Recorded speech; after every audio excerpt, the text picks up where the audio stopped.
Hi everyone, it's Jasmine from A She Thing, a place for women to feel seen and heard. Today we have a very special guest, Nyoka Adams, and she is Very here today to special. talk about she is here today to speak about co-parenting. So Nyoka, let's first start out with asking you, who is Nyoka? Nyoka is an almost 40-year-old. I feel so old, but I am a mom of a about to be 13-year-old. So it's kind of ghetto right now. It's pretty ghetto. It's very ghetto. But it's I guess it's fun. I guess parenting is fun, I think. I think. I But think it's hilarious. I think it has its moments. It has its rewarding moments. I would say fun when they're little. Now it's just kind of really you just feel like a sugar mama at this point. But I am a mom, I am a business owner, and I'm a government employee. Um, and I think that's pretty much sums it up. And and I'm an island girl, and that sums it up. Yeah, that's me, You pretty had to much. throw that last one in I had there. to throw that in. Can we get a little bit of an accent? A little bit? Can we get something? No, my accent is automatic. So if somebody talk to me, the accent automatically comes out. It just automatically switches. If my sister called me right now, it's gonna automatically switch over. And if you talk to me while she's talking to me, it's gonna automatically switch over. I can't help it. Yeah, it Not just code switching. yeah, it clicked. I code switch like it's if my dad called me right now and I pick up the phone, it's my accent that I automatically could kick in. Like there's nothing I can do to control it. She was like, talk at your accent. I can't. It only comes in when island people talk to me. And I think it comes from when I just got here. I went to school and everybody's like, I can't understand what you're saying. I can't understand what you're saying. Uh, So you had to like switch it over so you don't got to keep going back and forth with people. Because it's like, but you understood, or they were like, that is not how you said it, but you understood what I said, right? You know what I'm talking about. So to keep from having to keep going back and forth with people and wanting to cuss people out, you just kind of like take up the American accent. So it just avoids a lot of things. But like I have to think before I speak a lot just to make sure I'm pronouncing the words the way y'all pronounce it, because we mhm. pronounce it the way the British pronounce it. So sometimes for me, when I'm talking, I have to think before I speak about how I pronounce the words. So sometimes it gets a little annoying. Mhm. Uh, and I trip up my words sometimes, but I have to constantly think about how I'm pronouncing things so people are not gonna be like, that's not how you say it. Um, so yeah, that's how the code switching works. It's just it's annoying when people keep telling you they don't understand what you're saying because you don't say it how they say it. So for Right. that, I just speak an American accent, and it's a lot easier. Yeah, Never even thought about that as a something that you had to do. Like that's crazy. That's yeah, deep. yeah. Yeah, it was a lot, especially in high school. You get the questions like, "Well, did y'all go to school on the beach?" And it's like, really, People are irritating. yeah. It's a lot coming from Caribbean and being here and having to code switch. It's a lot. It could be frustrating at times, but here we are. Yeah. Okay, so let's get into it. Can you tell us a little bit about um the relationship between you and your child's father previous to having her? We was cool. We knew each other from high school. We dated like briefly in high school before he graduated, and then he went to college. Um, I was still in high school, but this was back before cell phones was a thing like that. So we lost contact. I think we reconnected on Facebook when Facebook was just for college students, way back when. Or you're like he still had his girlfriend, so we would like catch up. Like he would call me on his birthday, on my birthday. We'll just wish her happy birthday. Told me and his daughter was born, so it was just like friends. And then I want to say like a year after his relationship, we reconnected again, and that's where we restarted. I was in college in Jersey, and once I graduated, I moved to Maryland, and I've been here since. So I've been here since when did I graduate? College, 2011. Yeah, and I've been here since. But we was cool up until we broke up. Everything was good until we was cool. So And so then you two were in a committed relationship. Yeah, we was together for like a year, and then my daughter was born. Okay. And this was after we dated in high school. So we was together for a year. My daughter was born. I moved here when I was pregnant because I had her 6 days before I graduated college. So I moved here, and we were here. We lived together. He bought a house. We lived together, and then we broke up when she was, I feel like a couple months before she turned 4. Or was that 5? A couple months before she turned 4. That's when we broke up. So we was together for about 5 years, 6 years before we broke up. So what do you feel like was the disconnect? Like after you had her, were you 2 still going strong? Yeah, but I think our parenting styles were different. Mm, Um, he had another daughter, and I think we just parented differently. Um, and I feel like at one point, I feel like my daughter was mine, just only mine. So I did things like she was just mine. So I made decisions. I was selfish. I was very selfish. Um, I felt like she was my child and just my child. I feel like she belonged to me. So I feel like I think parenting ruined our relationship. okay. Yeah, I think that's what did it because our styles were completely different. We saw things differently. I think that's what did it. It was parenting. So do you feel like that's an important conversation to have before you have a child with somebody is It asking them is certain questions? parenting style, discipline styles. Like I discipline, like how I was disciplined. I grew up in the Caribbean. I didn't move here till I was 16. So all my parenting is from the Caribbean. So I parent my daughter like I was parented. The way Americans parent and the way Caribbean people parent is completely different. We're different cultures. So culturally, my parents are a lot different than his parenting. So discipline styles are different. If you and your partner's on the same board with discipline, you're going, it's not going to be good because they're going to do something you're not going to like it. You're going to do something not going to like it because your styles are completely different. I don't like how you parent my child. I don't like how you discipline my child. And that can create a lot of issues. A whole lot of issues come from parenting. So if your parenting style and the person's parenting style are not the same, you're going to have a problem. It's going to be a problem. So when you were can you name like maybe like 2 or 3 differences that you 2 had that really like caused conflict between you 2? I won't say anything particularly caused conflict. Um, Was it like you wanted her to go to bed at 7:30 and he was like, "Nah, she could rock out till 10?" Or was it something where, in terms of maybe going over a I, certain family house, she could spend a night at so and so house and you like, "No, she cannot do that." Like, what was I it? think it had more to do with he had another child. Okay. So he's and the other child was with us. So when it came to we parented different on a whole between the two kids.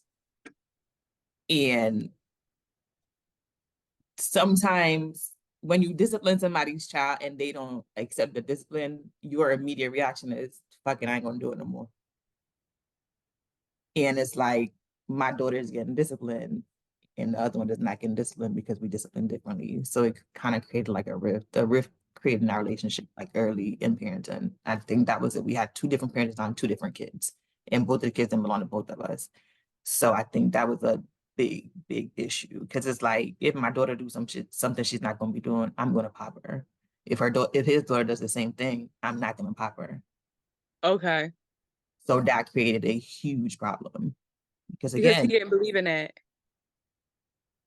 I wouldn't say he wouldn't believe in it, but I feel like as parents, like as much as we hate to admit it, we have an issue with other people parenting our kids or Right. disciplining our kids. It's Yeah. just even with him, like if he hits my daughter, don't hit my child.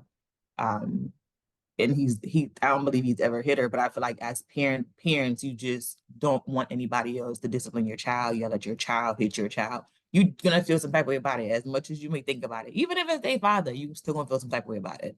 Especially if you feel like this is my child. It's not, you're gonna feel some type of like, all right, this is not working. It's like if my daughter's getting in trouble for this and then your daughter's not getting in trouble for the same thing, how is that gonna work? Right. So say if you were to say, "Oh, your daughter did X, Y, and Z," would he address the issue? He probably would, but I feel like it was more of I can say one thing and then you go to your dad and your dad will not back up what I say. He will tell you if I say Okay, okay. no, he will turn around and say yes, and his yes is the one that's gonna rule. And I think it came to a point where we knew he will say yes opposed to my no. So it's Essentially, like his daughter was playing y'all his against each other. dad is gonna say yes anyway. Right. Yeah, that's definitely, like, grounds for conflict, even if it was the fact that it was a shared child between you 2. If it a child is still doing that, it it's not gonna still be creates conflict. If parents right. back each other up, it's gonna create conflict because You then have kids are gonna to. know they're not gonna you can't discipline your child if they know, okay, it doesn't matter what my mom say, I'm gonna just go to my dad and he gonna go against everything she say. That does not work in any capacity. And I It feel just like I feel as though even if you said something and he doesn't agree on it, in that moment, he has to agree on it, and then maybe later on you all can revisit it because right. if a child sees that there's a disconnect and there's a weak point, they're gonna And play on that. they're gonna they the thing with kids pick up on things like that really quickly. They Right. pick it up really, and they're gonna absolutely play on it every single chance they get. They're gonna do it because they're kids and they're assholes. Um, so they're gonna use that to their advantage every single time. And if you're married in a relationship, however it works, it just is gonna create some conflict because it's like, damn, like you can't even back up what I say. Like Right. how am I supposed to parent my child if you're gonna go against everything I say? Yeah. That's a problem. Um, but I think parenting and just the relationship itself, it just we wasn't for each other. Mhm. Um, we would address things and things would change momentarily, but the problem is people who they are. Like if somebody does something that you don't like, and that's just generally who they are and that's what they do, there's nothing you can say that's going to change it. They can adjust for you, but if that's who they are, that's who they are, and you got to either accept them as that's who they are or it's just not going to work. Mhm. Because it doesn't matter how much times you tell me I don't like how you do this, if this is what I do, I'm going to adjust it to please you for a moment, but eventually I'm going to go back to doing it because that's who I am, and eventually it's not going to work. So we tried several times, but at the end of the day it was just like, all right, this is just not, it's just not working. So, how did it end? Um, we woke up. He went to work. I took my daughter to daycare. I was supposed to work. I went back. I packed my stuff up and left.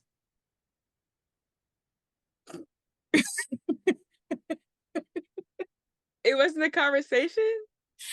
I feel like we were already beefing at that point. I feel like we were beefing for a couple months at that point. That we would lay in the same bed and won't speak. We didn't speak at all, like at all. Okay, I don't feel like that was a healthy way to leave, but that's It what you felt was wasn't, but best? I was not the healthiest person back then. I Okay. was 27, 28. 27, 28. She's around 25. Yeah, about 28. So I wasn't this person I am now. Mhm. I was probably a horrible person. Um, I don't think the relationship ended because of him. I think it's both of us. Like Right. both of us did things that is just like, all right, you just don't care. And I feel Mhm. like at one point it was just kind of like, I don't really care to change this Yeah. because I don't see this as something like, oh, this is gonna be long term. We're gonna be married. At one point, it wasn't that no more. So it's kind of like once I moved out, I felt good. Like it felt good. I felt good being Mhm. on my own. It's like I can control everything around me, and I think that was a big thing for me. I like being in control, and I still do now. It's just not as bad, but I like being able to control everything around me. And if I can't, it's a problem. I feel like it's a problem because then I feel like um anything can change if you can't control it.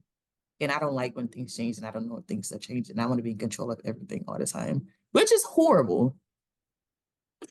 It's horrible. It really is. But I try to do better.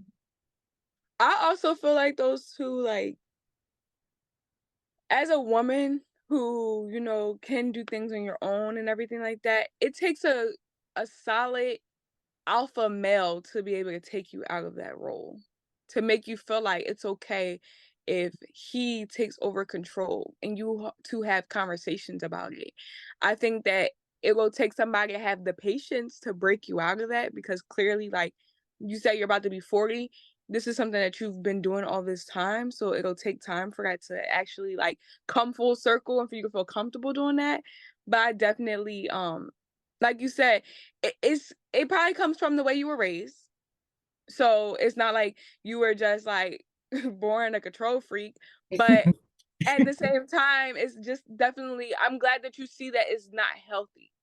Oh, it's not. I reflect on there's a lot of things I could have done different in that relationship. It's a whole lot of things I could have done a lot different. I just I wasn't mature enough to want to do things differently. Yeah, And I reflect on it a lot. Like I have my moments where I think about like, damn, I definitely could have did that different. Like, or damn, that was wrong. Damn, I shouldn't have done that. I mean, I feel like people don't talk in relationships. Like they don't sit down and have conversations. Like it's not a thing. It's just like we're together and we're gonna move through our day and this is what today is, and we're gonna come home and we're gonna have sex and we're gonna go to sleep. I think that's what relationship are. People don't really sit down and have a conversation like, okay, how was today? Or, am I doing something that makes you feel some type of way that I can change? I don't think people really have those type of conversations in relationships, because people are not friends in relationships for the most part. It's just like we meet, we date, you're my boyfriend, we're together, we break up. It's like a constant cycle. It's never we meet, we date, we form a friendship, we can sit down, we can talk. Outside of our relationship, we can sit down and have a conversation. And I feel like it's not common that people sit down and talk. Like we have a date where we just sit down, we talk about relationship. What are we doing better? What can I do better? Is there something I'm doing that bothers you?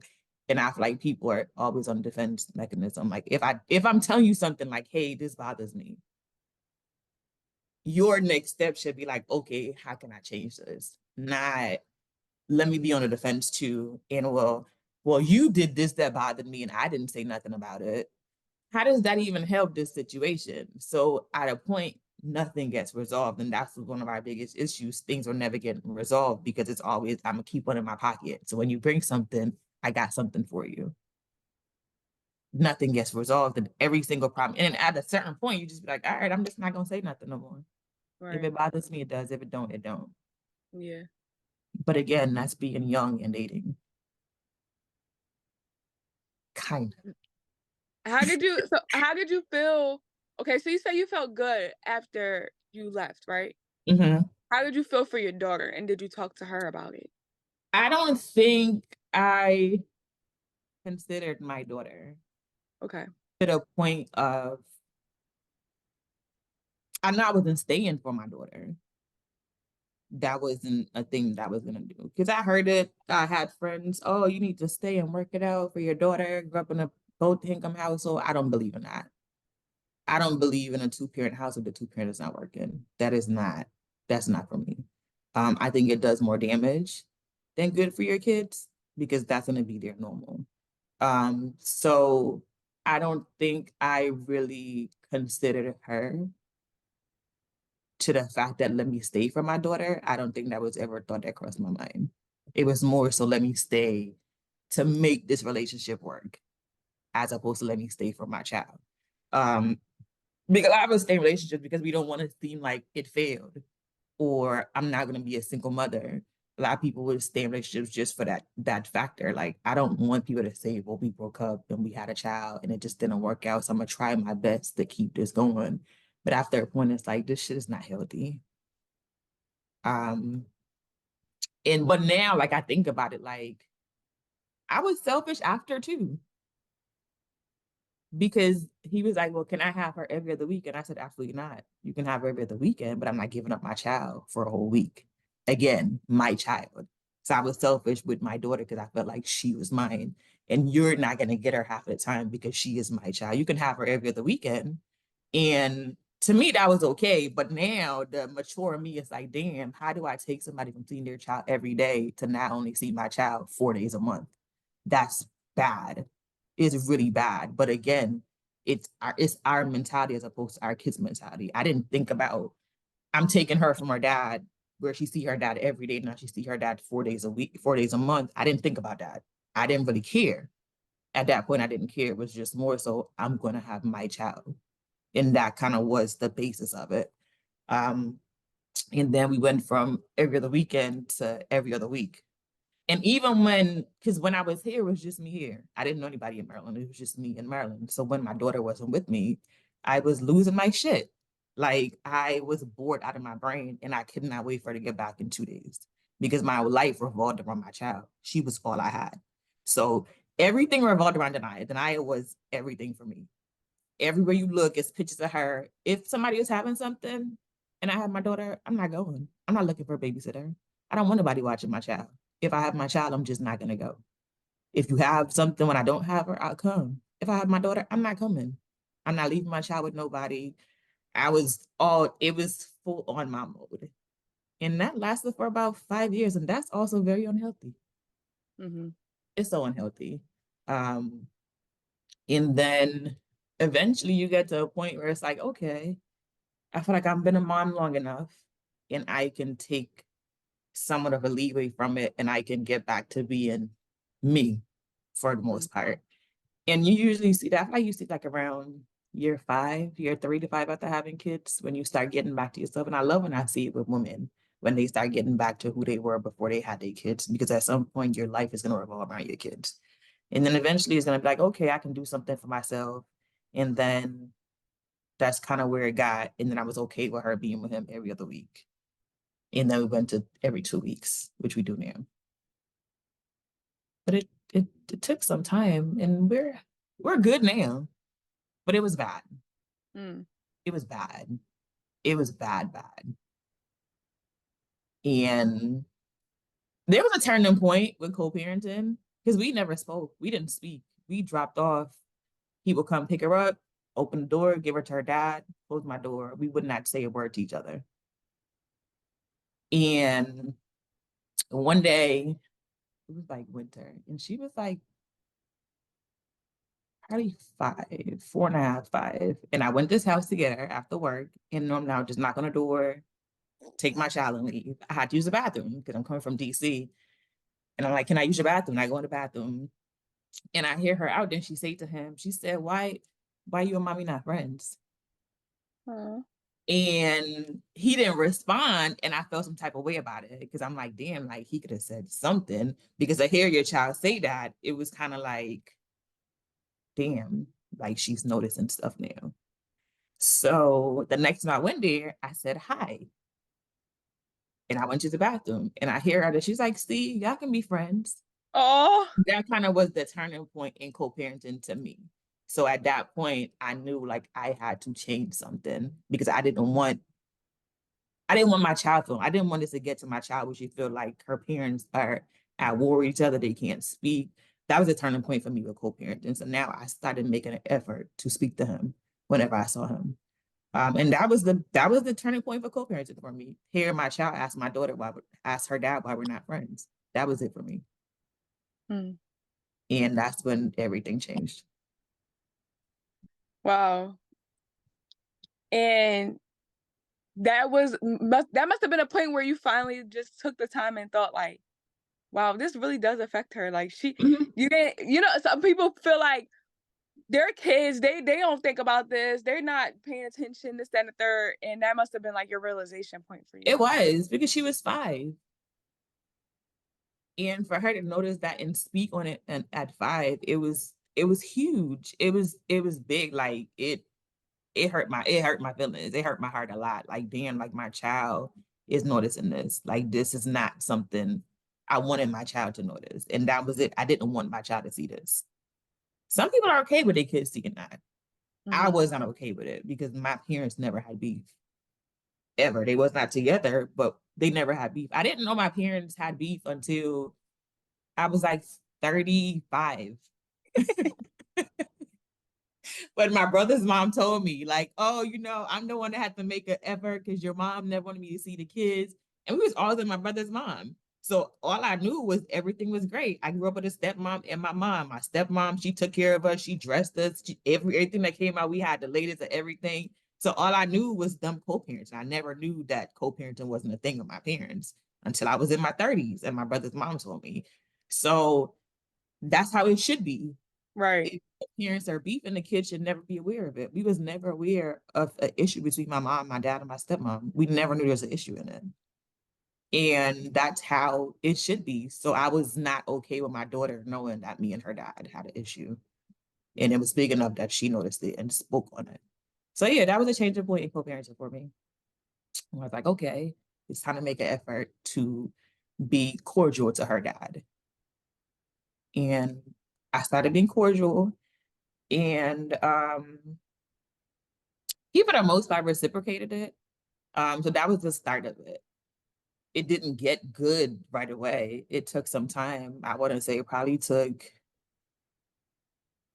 3 or 4 years after that for us to Okay. like get on like the same page. Like, and I think a lot of it too has to do with emotions. Um, when parents are emotional, their emotion come before their parenting. Right. It's like I hate you, and I'm gonna let you know I hate you every chance I get, regardless of my child knowing. I'm gonna tell my child I hate you. And I never spoke bad about her dad um, to her, probably to my friends, but never to her, never an earshot of her. I never spoke bad about him. That's important. Um, because she picked up on some. I remember one time, this was like before we started co-parenting well. She was on Skype, and this is how old this is. She's on Skype with her stepmom. She was like, "My mama don't like you." And I was in the bathroom. I was like, "Wait a minute, what did she say?" And then someone was like, "What?" She's like, "My mama don't like you."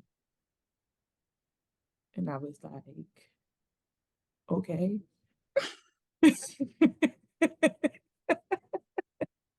She Kids wasn't are bluntly wrong. honest. She wasn't wrong. So there's nothing I can say about it because she wasn't wrong. Because we had our issues separate from parenting. Like we just had our own little side issue, which wasn't that big of a deal. It's just things were said. I don't like when you speak on me, especially on the internet. I will pull up to your house. I'm not gonna go back and forth with you. I'm gonna come to your house. I know where you live. So it was just kind of like a little thing. We got over that. But again, my daughter picked up on that. And it was just like, all right, you got some changes to make Okay. because these were not things that I was okay with. And some people are just okay with it. Some people are okay with their kids telling their other parents, I don't, your mom, my mama don't like you. And it's like, oh, great. I was not okay with that. Right. Um, so I had to change the narrative. I had to change it. And we still had our moments where I feel like I wanted to cuss him out. Um, it'll be good for a minute and then it will be an issue. And it'll be good again for men to be an issue. But it was just always something. But again, feelings are attached, emotions are attached. With me, I was done. When I'm done with something, I'm done. Like it's done. I have no more feelings. I'm completely like blocked off from it. Um, but again, we were young. We were in our early 20s. I was a first time parent, trying to figure out how parenting works. And I was happy that he had a child already because he had more insight on parenting than I did. When certain things happened, he had a resolution for it, and I didn't because I didn't know what I was doing.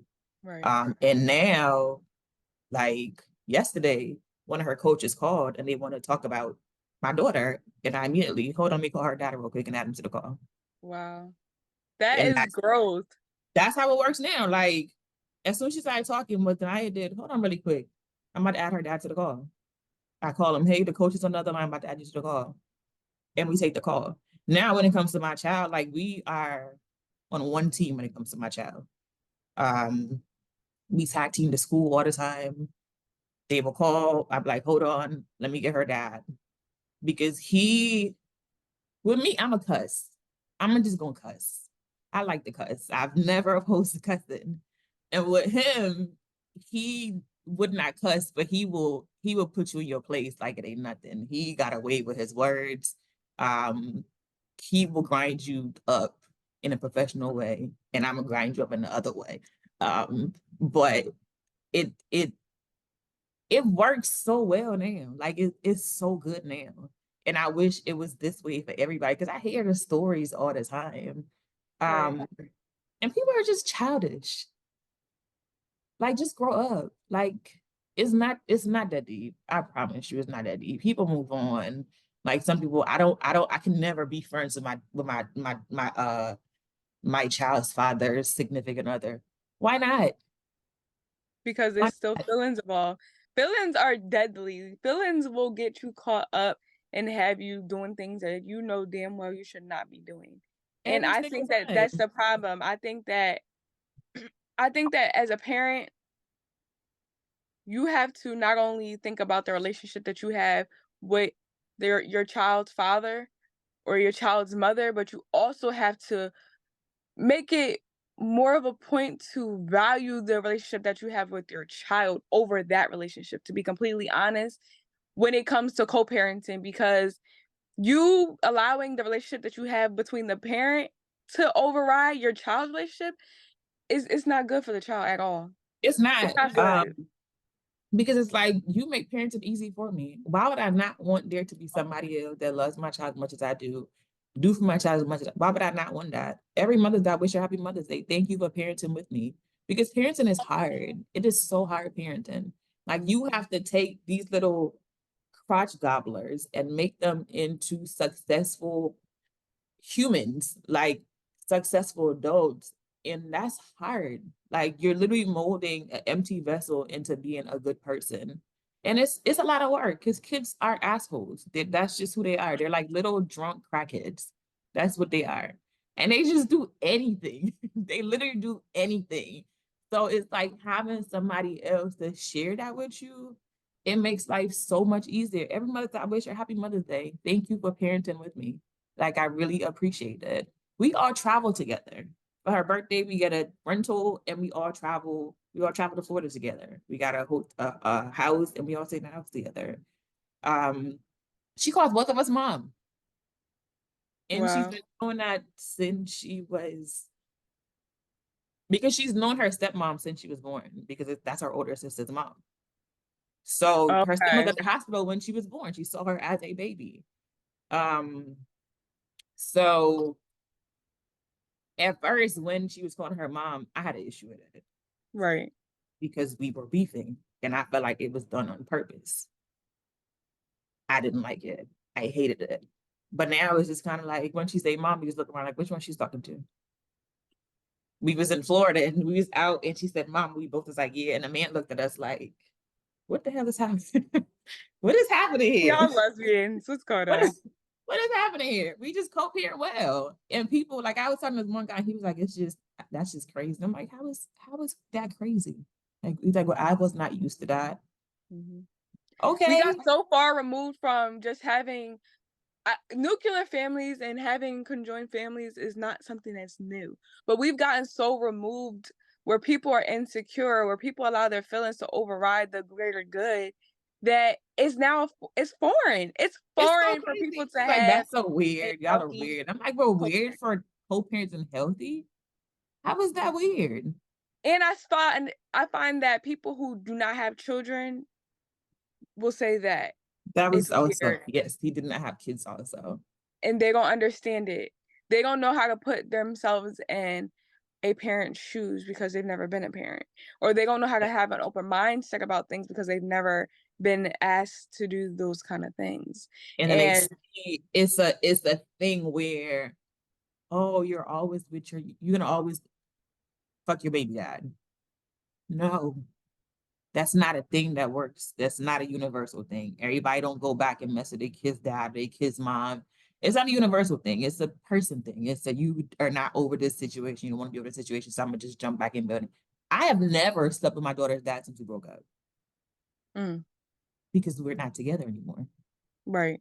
I don't even like you anymore. You're not even my type anymore. I was in my, I was young. We're not the same people. So there's nothing in my daughter's dad that would be like, oh yeah, I still want him. I don't. I didn't since we broke up. It's we broke up. It was mutual. We was done. I think a lot of people still mess with they still mess with them. Some people still mess with them. Mhm. I just no. So when it came to the co-parenting of you and your child's father as well as his wife, Was there, when it became smooth sailing, was there a solid conversation that was held between you all? Like, you sat down and you had a conversation to say, "This is what I feel comfortable with. This is how I think things should go," and it was kind of like a fluent conversation where every member of the team essentially was involved in. No, Okay. I think initially when because she had reached out to me first. Okay. Um, I want to say probably on Facebook. I don't. It's something that happened. She reached out to me on Facebook, and I feel like she was really one of the things that helped co-parenting get better. Okay. So I spoke to her more than I spoke with him. So a lot of things went through her as opposed to going because I knew she was going to talk to me about it anyway. That's at that point they were married. Um, they got married. I feel like they got married before co-parenting got better. Okay. Yeah. Yeah, I think they got married before co-parenting got better. Um, so a lot of things I ran through her because with him we was still getting arguments about dumb shit. Like it was easier talking to her because she didn't have any emotions in the pot. Okay. She didn't feel that way about anything. So when it comes to certain things, I would hit her up like, hey, I'm doing this, or hey, can you tell him this? Or and that's kind of how it started. It was never we didn't beef after we got over our little issue. We didn't beef after that. It was smooth sailing after that. So I feel like she was one of the biggest things in bringing our co-parenting together because I had somebody else to talk to regarding my child outside of him. And you trusted her? She's been around my daughter since she was a baby, a newborn. She came to see my daughter at the hospital because that was her daughter's sibling. Right. So she's been around my child since day two. She loves my child like her own. Um, I have no reasons not to trust her. Mhm. There's even one issue. He had called like, oh, your daughter, she told my wife, like, oh, you're not my mom. And I was pissed off. And I told my daughter, I said, I would have slapped the shit out of you. Because that is not something you say. She's literally been around you since you was on this earth. Mhm. She takes care of you like she is her own. So you saying that was rude as hell, and you said it on purpose because you are like your mother. You not hurt people's feelings. Um, yeah, I had to discipline my child on that because that was not okay. Right. Because I don't She want to was create, testing the waters. huh? Your daughter was testing the waters. Yeah, and she got pulled right the hell out the water. Because that's not I didn't want to go back to creating a rift that was already mended. It wouldn't have made sense. It Right. going back to there, it was just pointless. Um, so yeah, me and her, we talk a lot. When it comes to my child, we talk a lot. If I need them to keep her extra day or if we need to switch weekends or something, I hit her up like, hey, I'm doing this today. Can she stay over tonight? Sure. She's like, hey, we're going out of town. Can you stay over? Sure. And that's how things work with us. Mhm. It's like, hey, I'm traveling this week. I'm gonna have my daughter this week. I tell her dad, like, hey, can we switch weekend? Can we switch weeks? Can you take her this week and I take her that week? And that's kind of how things are now. It's God, it's so easy. Now we Mm. still have our moments where we butt heads. Mhm. There's few in between. Um, but now is we have conversations. Like I said something to my daughter that hurt her feelings. I didn't know she had her feelings. Her dad texted me like, "Hey, when you said this hurt her feelings. So maybe you could say it this way or get your emotions out of it." And I was like, "Well, that's not how it happened. It was no emotion. I said it because she says things, and I want to let her know this is how you feel when you say certain things, regardless of how you meant it. This is how you feel when somebody says certain things to you. It was more so." All right, I'm not gonna keep telling you not to say that. I'm just gonna say something to you so you understand how it feels. And that hurt her feelings. And Right. she hurt her feelings. And he let me know, like, hey, that hurt her feelings. So maybe you can do it a different way. And I was like, okay, this is not how the situation went. This is how it actually went. And he's like, okay, understandable. And that was that. And when she got home, like, I was like, hey, so when I heard that when I said that it hurt your feelings, she's like, yeah. And I was like, okay, well, it wasn't said to hurt your feelings. It was said for you to understand that I don't like when you say certain things and I keep telling you not to say it. And this is how I feel when you say that. And I was just showing you what that feels like. And she's like, okay. And that was that.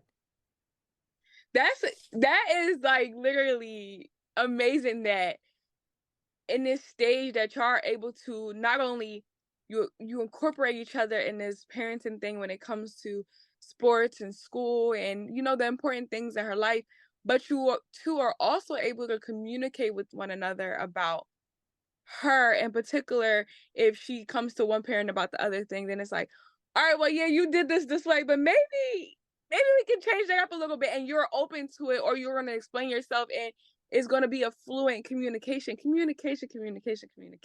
so Yeah, because important. at one point I would have cussed him the hell out if he said Like, who that. you think you are telling me I should have did this, that, and third another way? Because But there's a moments I call my best friend, like, oh my God, bitch, I'm about to cuss his ass out so bad. Because he got me fucked up. There's been those moments.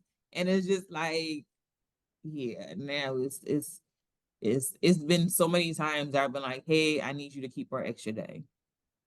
Or when I had an accident a couple months ago, and he was like, okay, you want me to keep her? I can keep her extra 2 days so you can make sure you feel better. I had fell and I hit my head, and he was like, all right, I'm gonna call you every hour to make sure that you're good, to make sure that you ain't sleep. Um, and that's just how it is with us now. It's just we're adults. yeah, Like we're full functioning mature adults. And right. it's a lot of grown-ups that's not adults. Like they just grew up. Like they not like I Their heard age got bigger, but no, they just their I just behaviors. got bigger. I just got older every year, but nothing in my mentality shows that I'm older. It's just like Mhm. I stopped maturing at 15 and I'm still a 15-year-old, but my body is 30. Mhm. And I just hate when I see so many people like, why would I be friends with my child's father's other baby mom? Why would I be friends with them? Why not? But like you said, because it's easy, because it makes It's things so easier. easy. Well, I want to be beefing and mad and doing this, that, and the third for and putting all this negative energy out into the atmosphere when I could just have a smooth People like co-parenting relationship drama. that makes it easier. They like drama. Some people are so used to drama they need it in their Mhm. life. And I remember one time, it was like a year ago, I had asked him to come put up her the rod in her room for her curtains. And Mhm. he came because I couldn't get the shit downstairs. It was too heavy. I was like, can you come take this stuff downstairs for me? I need you to put up the rod while you're here. And while he was doing it, he had said something to me. And my response was, you got it. That's cool. And he was like, what? You don't argue no more? No, I don't. I don't I don't want to. I don't want to argue about nothing no more. I like peace now. I don't and 25-year-old me did not like peace. I chose violence every single day. Every chance I get, I'm gonna choose violence. I don't want nothing peaceful. And now it's kind of like if it's not bringing me peace, I want no parts of it. If I get Mhm. any inclination that you about to mess up my peace, I'm walking away. I don't want to argue with nobody. I'm big on you got it. I'm a you got it person right now. You got Mhm. that? It's cool. You got it. I'm not arguing with nobody about nothing. I got to argue with my child every day. But I'm gonna add to that. I don't want to do Why would that. I no, I don't want anything in my life that's not giving peace if it's Mhm. not positive because positive, you think positive and positive happens. You think negative and everything negative is going to manifest itself.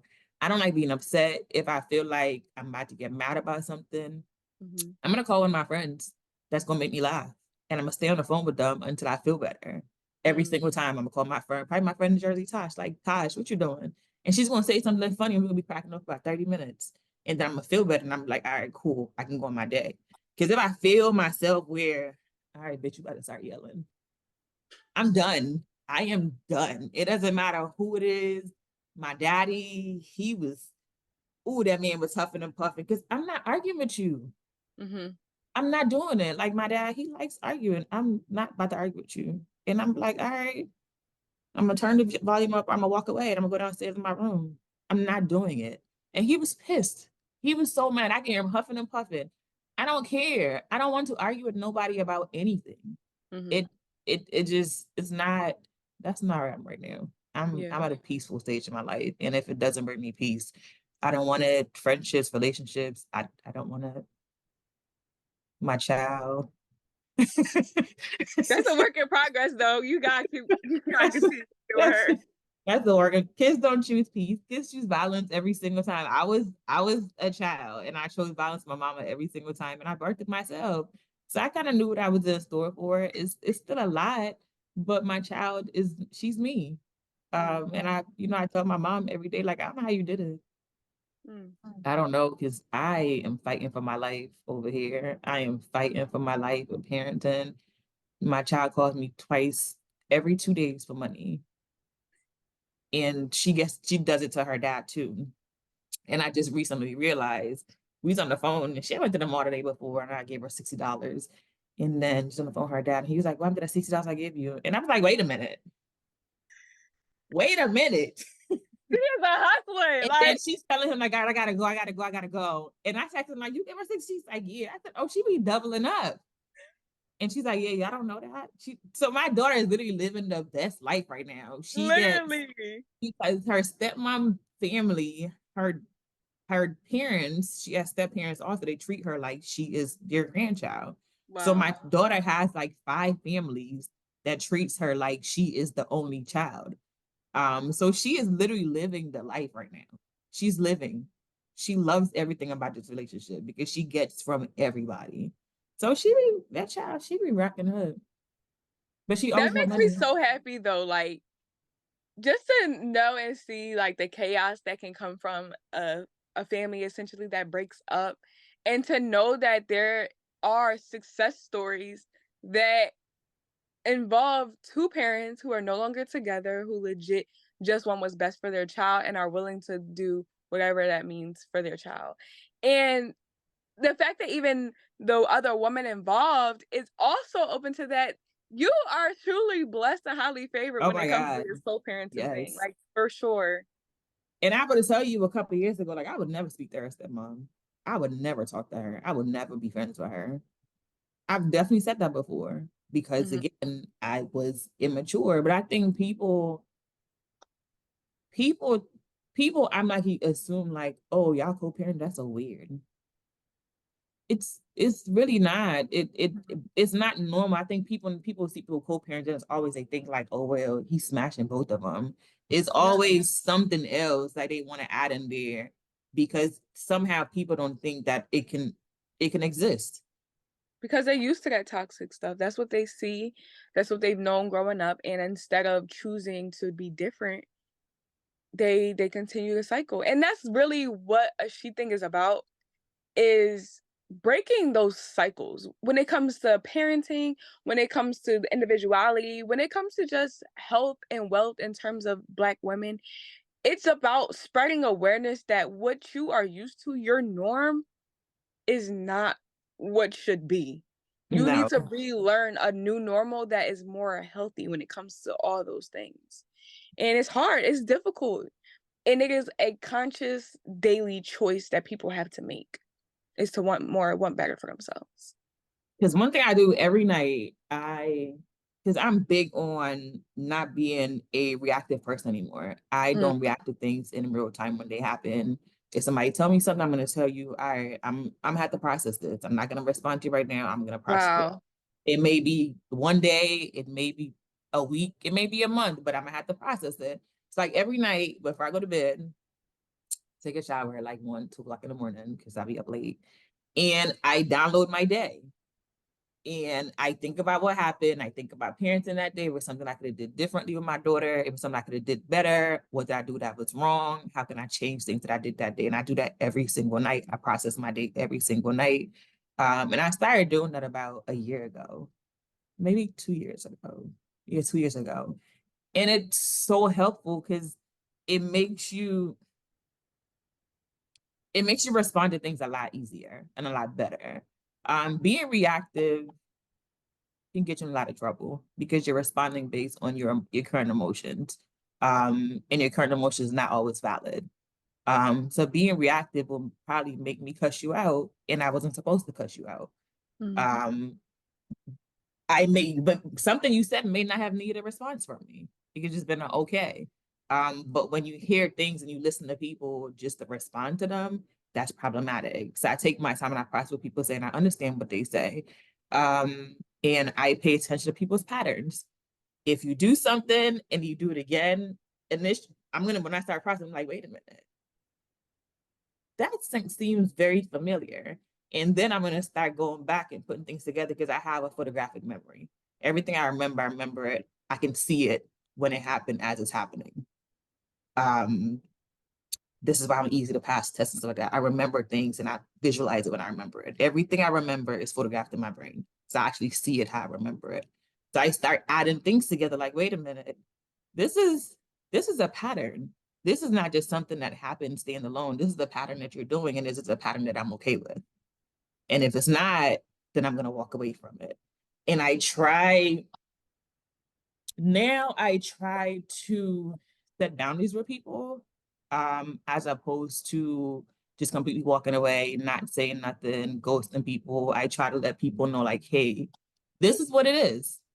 I over communicate with people because I like to be clear about things. I like to understand. I don't like to assume what's happening. I hate assuming things because my brain will go from you're a regular to your serial killer if I start assuming things. So I like to be completely clear with people. I like putting things on the table so you can understand, like, this is how I feel about this. This is what I'm taking from this.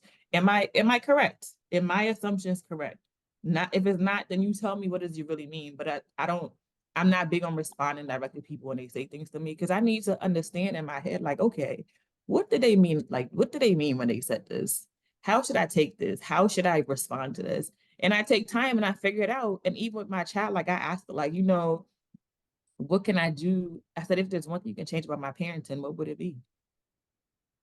She's like, I don't know. I'm like, just think about it. Like, because I want to know, like, when I'm doing something wrong as a parent, how's it Right. affect my child? How's it going to affect her in the future? Because childhood trauma is serious. Oh, It's so serious. And we don't, like, oh I know my goodness. I created trauma with my child. I created trauma with my child after the breakup of her dad. Things that happened between me and her dad, it created trauma for her. And for me, like, I would want to have another child, but it's like I feel guilty having another child because it's like now I'm an older person and now I understand a lot of things more. I'm going to treat this other child different based on where I am now. And I don't want to feel like I'm treating this new child better than I treated my daughter because there's so many things I could have did different with my daughter raising her. And it's like I don't want to treat another child better than my child. I don't think you would treat the child better because you still are like, raising your daughter and you treat her really well. I believe that if anything, you should be proud of the fact that you are able to look at this situation in a new light and be a better mom for your child. Yeah, but I still feel like I'm gonna be a better mom to the other child. It's just because I'm because there's so many things I feel like I could have done differently when it comes to my daughter. But I feel like it's where you are in life. Like I feel like there's a period of time in life where um I was just always angry. Mm, And I feel like that affected my parenting because when you're not in a good space, you snap easily. Everything bothers you easily. And you can't really be a good parent if you're easily angered because that comes off on your child. And I've had times where I had to walk away from my child because she may have did something that made me feel like, oh, I want to just choke the shit out of you. mhm. But I'm gonna walk away because you're not supposed to respond to your kids in anger. And that's That's real. where abuse comes in. You're gonna Mm, abuse your child if you're responding to what they did in anger. So it's been many a times where I had to walk away from her and calm myself down. And like if I did something to her that was for the most part extreme, I'm gonna explain to her like, hey, this is why I did the reason. This is the reason why I did this because you did this, and this is why I had to do this. Do you understand? So I'm not gonna extremely punish you without explaining to you why I punish you this way. So you're not feeling like, oh, she just likes punishing me or she just mhm. likes hitting me or something like that. I don't want my child to Yeah, feel like, because then you're gonna do the same thing. right. It's gonna So be a I cycle. tend to, because I feel like when it comes to kids, my daughter said a lot, like, why I can't say this? Because you're a child. But it's the truth. And it's like, but you're a child. But it's like we literally mold kids, and everything kids learn, they learn from us. And then to turn around and say, well, you can't say this. because you're a child. I can say it as an adult, but you can't say it. And a lot of things, it's like, well, why? Because you just can't. And we don't give kids the opportunity to voice how they feel and voice Mm, the and just tell you their feelings because you're not supposed to say that because you're a small person. And as a child, I'm pretty sure that's confusing as shit. Like, why can I tell you how I feel? How is that disrespectful? mhm. It's a lot of It's not things fair. we keep saying, oh, that's disrespectful. You can't say because you're a child. And then she's like, well, how is this disrespectful? And the response is because it is. Mm, And it's like, wait a minute, that doesn't work. mhm. You can't take a child's voice away from them You because can't, then but as it's an adult, you're looking as for a it. parent, it's hard to separate you feeling disrespected by a child because that's how you grow you that's how you it's just culturally kids are not supposed to say certain things because they're children. It comes up as disrespectful. Nothing they're saying disrespectful is only disrespectful because you're a child. So it's like trying to navigate through the process of listening to the things my child say without feeling like she's disrespecting me. And she will always say, I'm not saying that to be rude. I'm saying it because it is what it is. But then it's like, but it's rude as shit, Denaya. And she's like, but how? I'm just telling you the truth and how I feel. And it's God, it's so hard listening to kids speak to you without you internalizing like it's disrespectful because growing up you could not say certain things to your mom. Mhm, She will smack the shit out of you because you're being disrespectful. So trying to get away from the feeling of giving your child the room and space to be who they are and speak to you about certain things, and the other side of, well, kids are not supposed to say that. right. And I think that's where I'm kind of stuck, trying to give my child the space to voice her opinion, voice how she feels, and do things that she enjoyed doing as opposed to me parenting her how I'm used to being parented. Mhm, And that's that's that's pretty big. And I feel like that's one of the hardest things of parenting is giving your child the freedom to kind of like figure out who they are and what they want to do. Like even with school, I have my daughter skipped um from she's a year ahead of everybody in her class. So she's 12 right now and she's getting ready to go to high school. Um, and like I was telling her, like, you can go to college early. And she's like, I don't want to do that. I was like, why not? You'll be the youngest child in college. And she's like, because right now I'm the youngest child in my class. And I feel like I have to try to fit in with the kids all the time because they're all older than me. mhm. It's a And maturity thing when that happens. in That is hard. hindsight, I wouldn't do it again. Mhm, Skipping your kids is more of a parent brag than a child brag. It's like, oh, mhm, my child is so smart, she's going to school early. Or, oh, my child is so smart, she's in a higher grade than all the kids of her age. It's more for us to feel good, like we did something good as parents. Because I mhm, taught my daughter was reading by the time she was 3. mhm. I set the groundwork. So it's more so you feeling as a parent as opposed to, is this the best decision for my child? Right. I don't think it is because as much as a year doesn't seem like a lot, a year with kids, 12 to 13 is a huge gap. Like Mhm, Denaya, her best friend is 14 and she's not even 13 yet. And you can literally see the difference in a 14-year-old and a 12-year-old. Just physically, you can literally see it. And then the way they speak is just completely different. So I feel like a lot of times she have to, and she's mentioned it before, she have to sound a lot older or do a lot of things that's more mature than she'll be used to because she is in a class with older kids. So I would never do that again. I mhm, would not.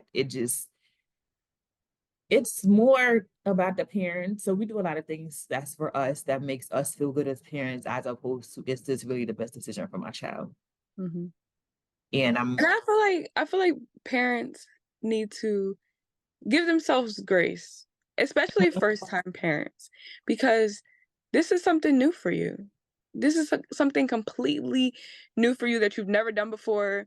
You can read 1,001 books and it's not going to be the same because your child is an individual who has her own unique patterns, her own unique ways.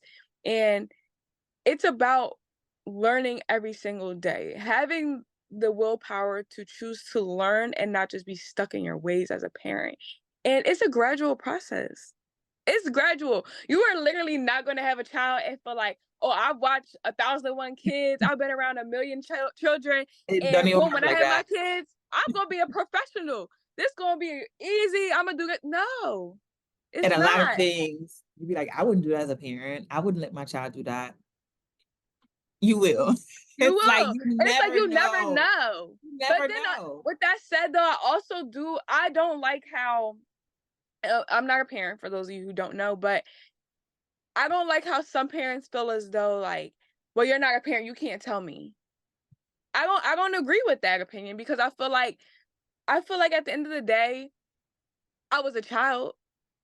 I was a child, I had feelings, and I think that a lot of times when I think about certain things, and I think that's what will help me as a parent, is I think about how I felt as a child in certain I do that a situations. lot now.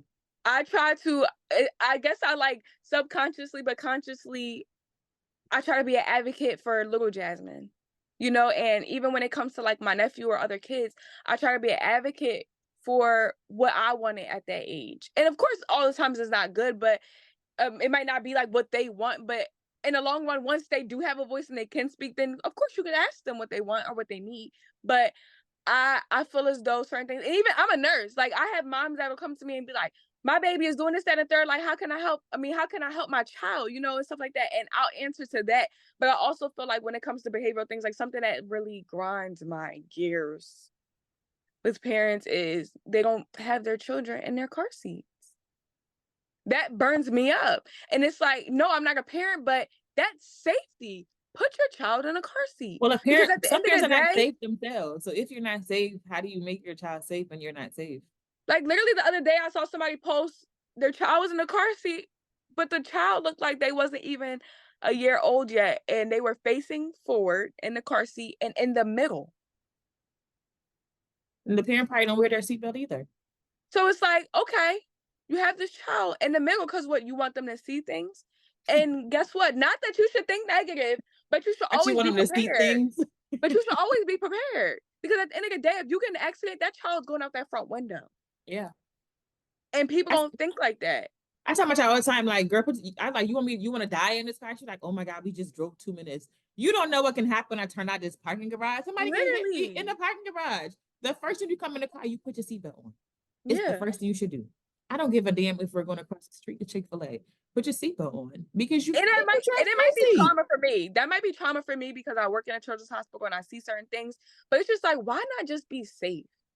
But certain things like that, I feel like people take it with a grain of salt when it comes to They me. do And I know that until everybody something parents changes. different, but it's like, just be safe. Just that's all I ask. Is just be safe. But that's why I feel like parents need to be more patient with themselves and not feel like if they mess up in one thing, it's like, F it. I'm a bad parent. No, like Yeah, you learned the lesson and you have to move forward from it and learn from it. it's it's like a mental battle. Um, Parents is a mental battle if you're a good parent. Like I found myself like maybe 3 years ago. And because I process so much at night, it's Mhm. just sometimes I like kick myself, like, why did you do that? Like, and sometimes it's just because you were trying to break something that's been instilled into you is hard. So Mhm. it's like I can say, well, tomorrow I'm gonna do this differently, but then tomorrow happens and she says something like I go right back to who I was yesterday because it's just so natural for you because this is all you know. But it's Right. like, you know, for the last couple of years, I've been putting myself in her shoes. Like, how did I feel when I was 10 and my mom did this? How did that make me feel? If I didn't feel good, then I try to change it with my daughter because you understand, like, I've been there. Like I tell my child, everything you've done, I've done it before. I know Right. everything you're doing because I was a child. Also, I was your age. And I know at 11, I was in high school because we went to school early because both of my parents were teachers. We were in school at 4. So I was 11 in high school and I just knew I was grown. You couldn't tell me I was not grown 11. And I look at my child, I'm like, you're a baby. Mhm. So it's like And it's a different age too. It's a different age seeing nowadays things too. from your parents' point of view, it puts a lot of things into perspective about why your parents did certain things that they did, because you're looking at your kids as like you're a baby. But Mhm. as a child, you're feeling like once you get to a certain age or once you get to high school, like I'm grown. Can't Like I nobody tell can me do what I nothing. want. Like I am grown, but as a parent, it's like I see why my mom did this because I'm looking at my child like you're still a baby. Mhm. Like you're not nowhere close to being grown. So a Mhm. lot of it is just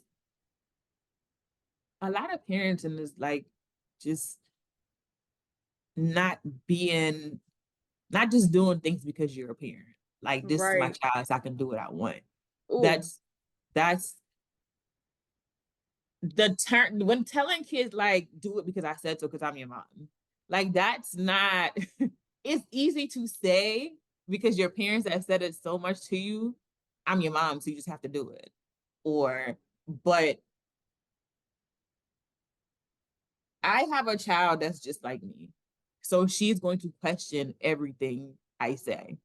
Um, and somebody comes off as you're just inquisitive, somebody comes off as why would you ask me that? I'm your mother. I can do this because I'm your mother. So it's like trying to balance the like you say, the little Jasmine, trying to balance the little Jasmine with the grown Jasmine and try to Mhm. make grown decisions, but thinking as a child, it gets a little colluded sometimes. And it's Mhm. like, oh, I want to pop you in my for saying that, but you're right. You're right. And I think kids, parents don't like to admit when their kids are right. And like Mhm. even my daughter is not here, like I would do things that I tell her not to do. And like when I do it, I'm like, wait a minute. I told my child not to do that. And she's not here, but I'm doing it. So damn, I gotta give my child some grace because I just did the same thing I told her not to do. Mhm. And some people think like, well, I can do it because I'm the adult. You can't do it because you're the child. And it doesn't always work like that because then you're raising them with the same mentality that you have. Like kids are just they don't count. And a lot of kids feel like Mm. my daughter used to say a lot. She's like, you don't listen to me. Mm. And for me, I feel like if you're telling me something that's not correct, I don't want to hear it. I'm going to correct you right away because why am I sitting here listening to something that you're saying is wrong? Right. That it automatically annoys me. Like what you're saying is wrong, so why am I listening to you? It's wrong. So I Mhm. find myself cutting her off a lot because what she's saying is not right. And then she feels like, well, you just don't listen to when I talk, so I'm just not going to talk, and that's a problem. Mhm. So it's I'm mentally battling with, all right, let me just sit here and listen to everything she say, knowing that shit is wrong, and knowing I have to tell you that it's wrong. But it's like I still want to make you feel like I'm actually listening to what you're saying, and that for me is a huge. That's hard for me as a parent. It's really really That's hard. a really big accomplishment that you even see that that is something that you have to work on because at the end of the day, when you take a child's voice away from them or when you make them feel like what they say is invalid, as an adult, they have to search for feeling seen. They no Right, longer feel seen, they no longer feel heard, so it's like you searching for your position here in life and your voice in life. So I think that's very important that you even see that that's something that you have to work on, and I think that sometimes as a parent, right, it's natural for you to just feel like you said, "I'm a parent, I'm right," or "I'm telling you guys this is law, this is right." But what if as a parent you helped her to figure out why what she's saying or what she thinks is wrong. Instead of just telling her the hard facts, allowing her to critically think through it so that she comes to the conclusion on her own. So then she better understands it because it's not like somebody is just feeding her information. right. She's actually able to like think through what actually happened. And in the long run, I feel like that helps her in life because now when she's presented with certain situations, she doesn't just think like, boom, whatever my first thought that came in my head is what I'm going to use in this situation. No, moving forward, she'll be able to think through things because I feel like you have to train a child's mind to be able to think on their own because one day you won't be here to be able to tell them why this, that, and the third is right or wrong. You have to Right. allow them to be able to think on their own. Yes, It's it's like a man. Honestly, kids are like men. You yeah, know how a man men is like men. You gotta men like you have to make them think that they them. Like you have to make a man feel as though he came up with the idea. He is guiding you. He is doing this, that, and the third whole time. You in the background. Tell me everything. the these thoughts. I saw something yesterday. It said men do not grow up; they just get older. They don't grow up; they just literally just get older. At whatever age that they got older at, that's where they always are. They're stuck at that age. They're just an older person. But I single. I'm not a single parent. Hmm. I've never called myself a single parent. I'm not a single parent. When I date, I'm never looking for a father for my child. She has a dad. He's amazing. Hmm. I single parent is probably hard as hell. Hmm. Because I split responsibilities. I be Right. saying all the time, I'm not a full-time mom. I am a mom half of the month. I Hmm. mean, then my daughter still calls me every 2 days when she's with her dad, but I have somebody to split the responsibilities with. If my daughter's doing something, like I'm about to call your dad, and she's like, "Wait, don't call him yet." I'm gonna always use "I'm about to call your dad." I'm gonna use that until the I die. I'm gonna call your dad, and it makes you feel good that you have somebody else to help. Like I remember when I went on vacation, when we went for her birthday, and her dad and her stepmom was there. I enjoyed it so much because I was not the only person that was parenting her on vacation. I was able to enjoy us being on vacation because your dad is going to deal with this shit or your stepmom is going to deal with it. I don't have to, because traveling with your kids is like you're just parenting from a different place in the world. Hmm. It's nothing changes. You're still a parent. So having somebody else with you to share the responsibilities, it made it so much more easier. Like I loved when we traveled, it was all of us together. Yeah. It was just, oh my God, it was great. It Yeah. was great. And that's co-parenting for me, is having Mm. somebody else to share responsibilities with, where you don't feel like everything falls on you. I'm Right. not, everything is not on me. And Hmm. I will call her dad when it comes to my daughter. Me and her dad, I tell people we're not friends. Me and her dad were not friends. We are family because we have Hmm. a child in common. We don't go to each other's personal events. We don't do none of that when it comes to my child. We All of us gonna show up. We gonna show up every single time. Her stepmom parents is gonna show up. Anything my daughter has, we are always there, front row, supporting her. If the school calls, they send an email. He will CC me on the email. I will add him to the call. When it comes to my daughter, we are one front, Wow. and we don't play when it comes to her. It's always going to be one front when it comes to my daughter. And we will tag team and we will go to war for her every single time. We may not see eye on our personal lives. When it comes to my daughter, we are always one team and we I will back love her up to the end. I love that. So, what advice would you have for someone who is currently, was in a relationship or just happened to have a child by someone and is trying to have a successful co-parenting relationship? It will never be successful until you take your emotions out of it. Mm, You got to take your feelings out of it. Like it has to be, it's not about me. mm, Like when it comes to parenting, it's never about you. And I think a lot of parents feel like it's always about them. Like this is my child. Like when it comes to parenting, it's about your child. It's about how am I making sure that when my child grows up, that they can be as most successful as they can. right. Like you, if my child says today, I think I want to do hair. Okay, I'm about to go buy you some hair and you can go practice. If she says next week I want to do nails, okay, we gonna find some nails and you practice. Like whatever my child wants to do, we're going to have her do it. And Mhm, you figure out what it is that works best for you. But when it comes to her, it's always how is this gonna affect my child? Or what is what kind of adult is my child gonna be? mm, Like for me, that's the biggest thing about parenting. It's about, and you can train your child, your kids still have their own minds, they're still gonna do what they want to do anyway. But I feel like at some point the things you do, you start seeing your parents. Like I remember one incident when I was living with my dad, they had the little carpet things on the stairs, and he asked me when I was saying, he's like, "Stop running the stairs. If you move that carpet, you're gonna fall." And then one day I went back to the house, and my little cousin was like, "Stop running up the stairs. You move the carpet, you're gonna fall." And I'm like, "God damn!" I turned into my daddy. So it's like that's kind of what you're molding. You're molding somebody that's going to, at some point, they're going to take everything that you said because you're going to keep repeating it, and eventually that's going to become habitual to them. So everything I tell my child, like I know at some point it's gonna become law to her.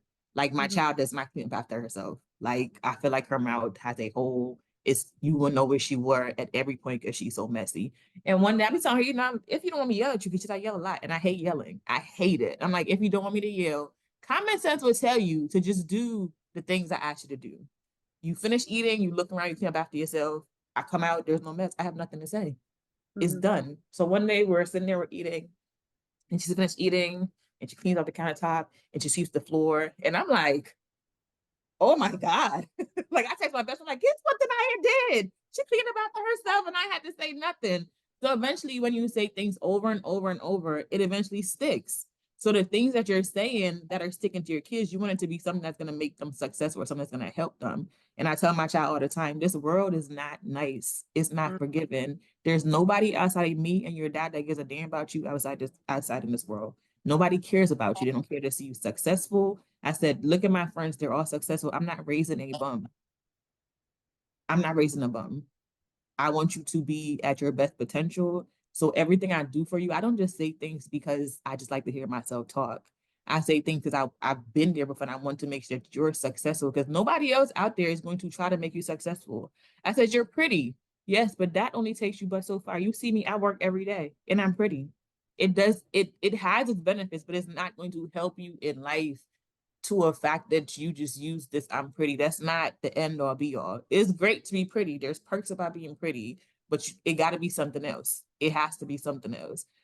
So one of my biggest things is just making sure that my child is successful. And maybe my island upbringing were big on, you know, being successful in education is like one of the biggest things in the Caribbean. The key to success is education. That has been imprinted us Africans. That's why we work so hard to make sure our kids are always the best in school because what we've learned is education is the key to success. It all stems in education. So I am really big on I want my child to be successful. I want to be proud of my child. I want to say I made that. Like that. You see that out there? That's me. Like I'm big on that. So for me, I want to make sure I'm doing everything in my power to make sure my child is going to be successful. mhm, And if that is co-parenting, I'm doing it.